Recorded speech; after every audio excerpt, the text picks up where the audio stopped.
صارت قيل اوكي، لكن قدام منافس مترجي الرياضي التونسي زاد ما تنساش. اكيد احنا كما قلت نحكي من بكري انه الاهتمام تاعنا الاول والاساسي والرئيسي هو البطوله، هو الصعود. عندنا مباراه الأحد القادم في جربه، مباراه مهمه من اجل مواصله المسيره نحو الصعود. دونك جانا ماتش الكوب اوجوردي نهار الاربعاء مع تنقل من القصرين، لعبنا في قدام فريق كبير في ملعب كبير، اول مره تقريبا بعض نصف اللاعبين يلعبوا في رادس.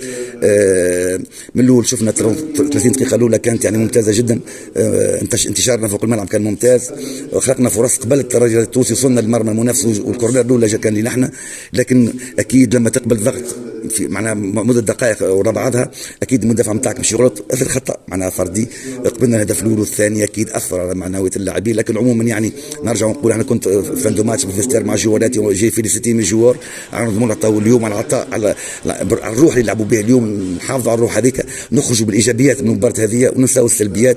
النتيجه ما نحشموش منها، بالعكس كونترير، لو هزمنا الفريق معنا في متناولنا نقول لك، لكن هزمنا فان كمان ضد الترجي التونسي.